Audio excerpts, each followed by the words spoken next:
Bom, nós já conversamos sobre o que é a geometalurgia, o que é a caracterização, o que são os testes geometalúrgicos, né? O que é a rota, o que é a vocação do minério.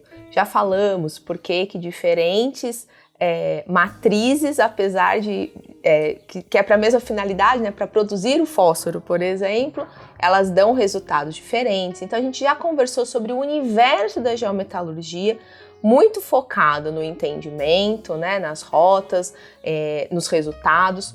Mas e aí, Márcia, a gente consegue, com esses dados, que eles são basicamente resultados de amostras, né, que tem uma posição no espaço, um XYZ, falar assim pro pessoal da usina, falar pro pessoal do planejamento, a próxima semana vai ser isso, o próximo mês vai ser aquilo.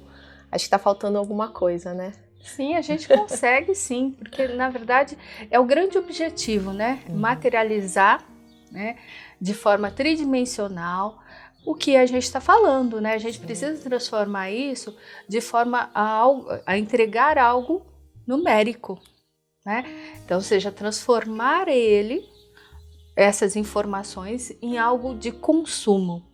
Então, nós temos nesse conjunto uma interlocução com vários clientes, né?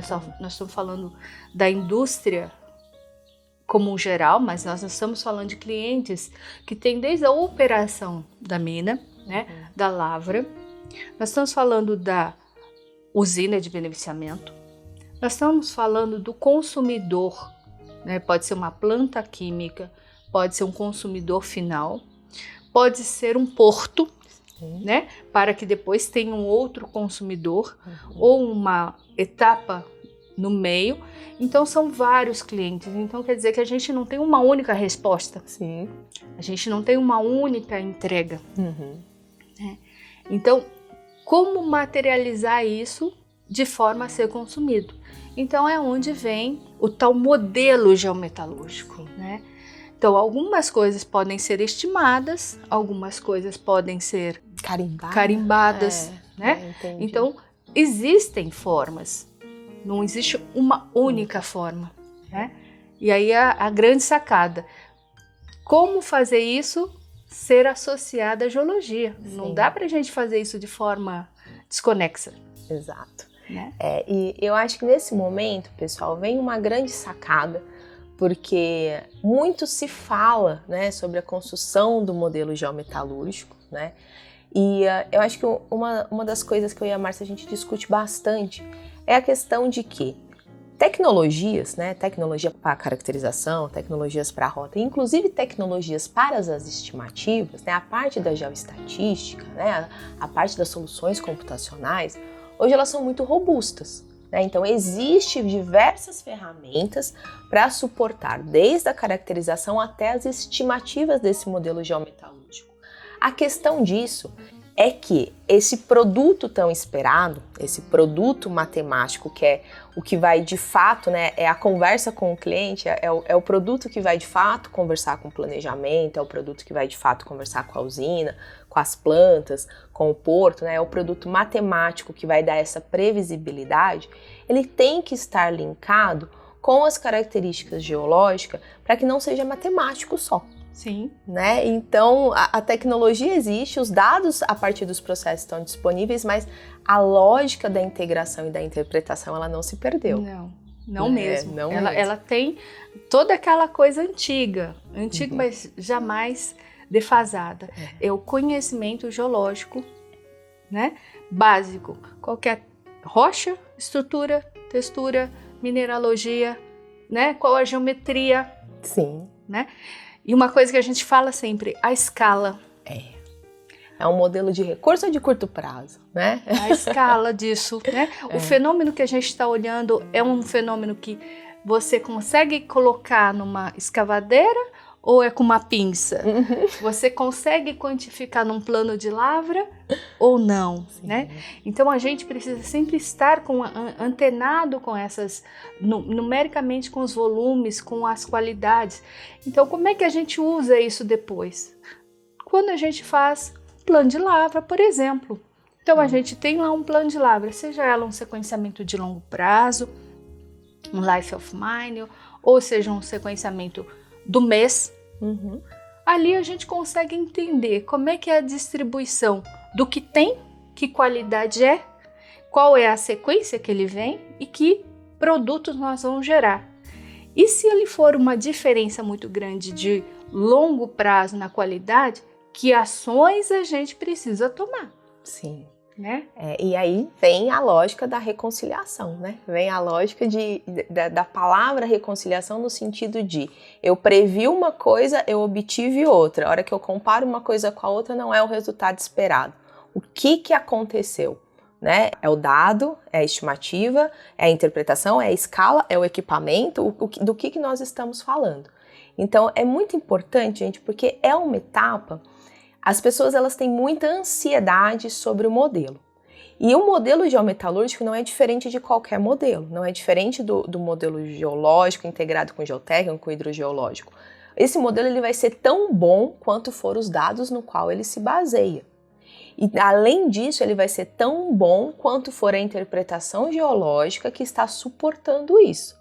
Porque a ideia da estimativa de você ter pontos, né? Então o modelo geometalúrgico não foge da lógica de um modelo geológico, até porque a base dele é o modelo geológico, de que existe algo que tem uma continuidade espacial, que tem uma estruturação e que nós temos informações pontuais, agora não mais só de teor e densidade ou descrição geológica, agora outras informações. Que não só recuperações e teores de concentrado. Por favor, que não só recuperações e teores de concentrado, né? Outras variáveis que, inclusive, né, o sucesso da construção do seu modelo geometalúrgico está em você entender as variáveis de processo, converter esse entendimento em mineralogia e depois converter essa mineralogia em teor.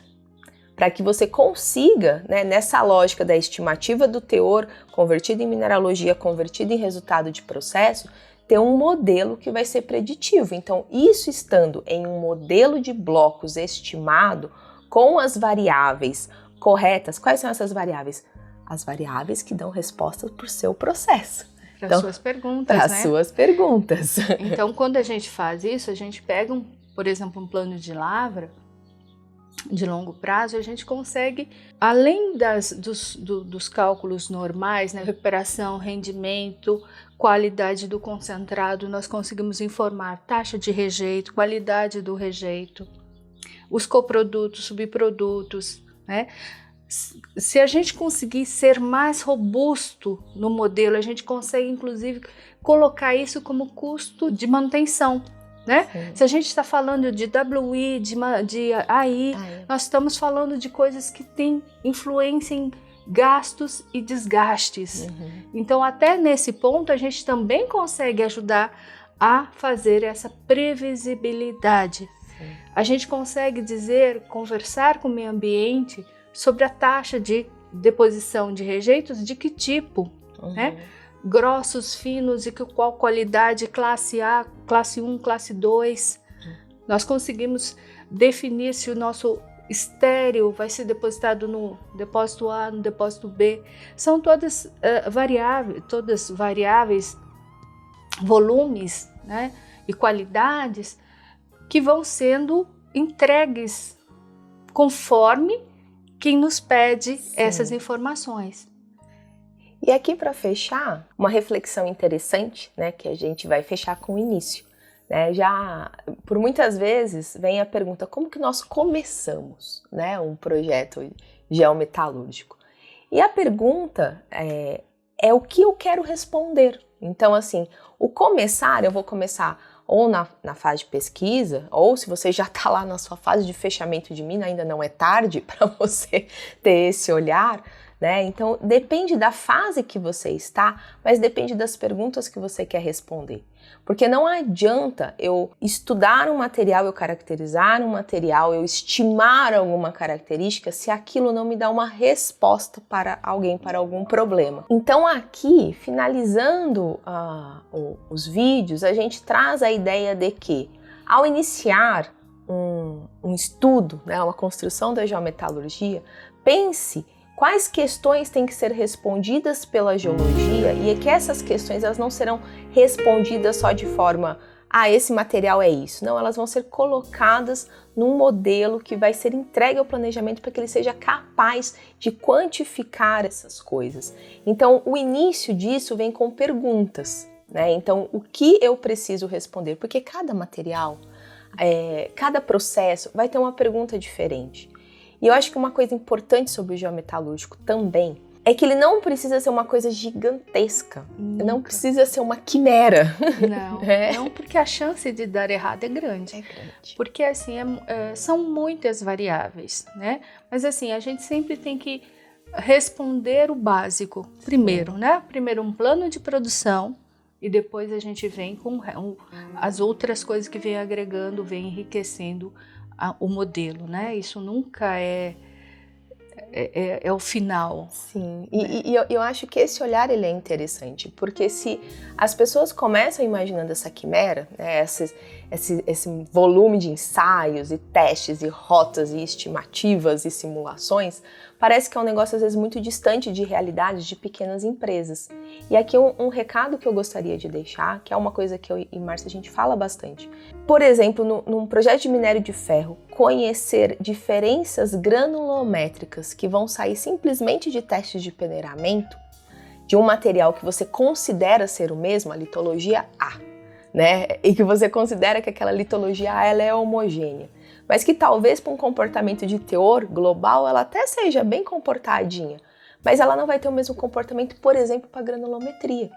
Então, o simples fato de você conseguir construir um modelo de volumes, identificando regiões com diferentes granulometrias, já vai te dar uma resposta... Uma previsibilidade de produção diferente. E riquíssima para o processo que ela está inserida. Você vai fazer a sua proporção de sinterfeed, pellet feed... Granulado diferente, né? Você não vai prometer o que não dá. Sim. Né? Você vai tentar prometer, vai tentar produzir aquilo que é mais factível do que tem no depósito. Sim. E com o modelo, com essa individualização, com essa estimativa, você vai ter previsibilidade. Porque é muito desconfortável imaginar que o que você vai produzir hoje é o que você está enxergando na frente de lavra. E o que você vai produzir amanhã? Não sei. Então é claro, né, se você tá pensando aí, eu tenho como fazer isso sem geometalurgia, eu tenho como fazer isso sem geologia. Tem, claro que tem. O que você não vai ter é previsibilidade. Você não sabe se amanhã você vai raspar ali o banco e não vai ter nada. A gente está falando de evitar surpresas, né? Sim. E as surpresas não é só uma questão de surpresa de produção, mas é surpresa de custo, surpresa de tudo quanto é tipo que a gente, eu já enfrentei várias surpresas, assim, falei, poxa, se a gente tivesse colocado isso, visto isso antes, né? Surpresas de diversos tipos de características, de mudança mineralógica que a gente não tinha previsto, mudanças de texturas, de resistência mecânica que a gente não tinha previsto, né? Não tinha considerado que aquilo seria tão importante naquele momento, né? Isso tudo tem a ver com maturidade também. Sim. De equipe, maturidade de empresa, né? E as quebras das paredes, né? Das grandes divisões, porque uma das coisas que para mim foi muito importante na minha carreira, os questionamentos vinham de todos os lados possíveis, todos. Meio ambiente, produção da planta química, da lavra, da operação, coisas assim, até do agricultor. Né? Olha, está empedrando o fertilizantes aqui, o que é que está acontecendo? Então, de repente, eu tenho que voltar todo o processo para ver o que é que poderia estar acarretando isso. Então, é uma construção. E eu nunca falei assim, isso aqui não é meu. Nunca deixei de falar assim, isso não é da minha área. Não, peraí, vamos lá ver o que a gente pode fazer e o que pode ser que estejamos, né, contribuindo aqui. O que talvez a gente não tenha enxergado, que esse problema está obrigando a gente a pensar, né, sobre. Isso de repente um caminhão, né, sai da mina sequinho, chega uma papa, no Na britador. boca do britador. Na boca do britador. Eu falei assim, o que aconteceu? Onde é que choveu? Né? Aí você vai falando, não, peraí, isso aqui chama liquefação. Eu já vi isso. Eu já estudei isso em algum momento. Aí você vai atrás dos geotécnicos, dos geomecânicos, e fala, vamos conversar aqui. O que você tem de informações? Então é um negócio bacana. Quando você começa a falar, peraí, vamos lá buscar essa informação, conversar com, né? Como é que funciona o seu processo químico? Deixa eu ver. Não, faz isso, mistura com isso, reage assim, o produto é assado. Ai, tá. Então, o mineral que eu tirei de lá, vem aqui, separa, reage só essa parte, gera isso. Difração, de raio-x, quantas vezes? Fala, peraí, o que está acontecendo? A gente vai lá, quimicamente, mineralogicamente, cristalograficamente, fala, está acontecendo. Comprovações. E isso é muito legal, gente. A geometalurgia, se você já se envolve, se você quer se envolver com geometalurgia, com tudo isso que a gente está conversando, é um negócio bem Sherlock Holmes, assim. Você vai ficando intrigado com a questão, você vai indo nas minúcias e nos detalhes. E o mais legal é que dá resposta. Faz sentido, faz né? Sentido. Faz sentido. Né? E o não também é resposta, né? Então, assim, às vezes a gente se depara com coisas que antes pareciam óbvias, né? Então, isso deveria estar acontecendo. Quantas vezes a gente não fala isso? Isso deveria estar acontecendo. E aí, a hora que você vai para fatos, dados, e olha e fala, mas é isso daqui que tá mudando esse processo. É geológico ou é máquina? Que eu falo, né? Assim, máquina, quando eu falo assim, não tem a ver com a natureza geológica. Às vezes a gente vai com tudo certinho aqui, fator máquina. Né? Uma peneira que tá ruim lá no processo e atrapalhou toda a minha brincadeira. O entendimento da tua hipótese. Não, o mundo caiu. Não, peraí, que até para processos investigativos, né, numa quebra, num incidente, numa avaliação, a gente consegue identificar o que é geológico e o que não é. Sim. Então é isso. Esse foi o convite desses vídeos, essa pequena viagem pelo ambiente da geometalurgia. Geomorfologia, falei ambiente. Eu espero que vocês tenham gostado. Se você não assistiu os outros vídeos, assista. Existem muitas coisas no nosso canal. Curta, compartilhe, né? É um conteúdo bacana. E de geometalurgia, por enquanto, nós ficamos por aqui. Obrigada.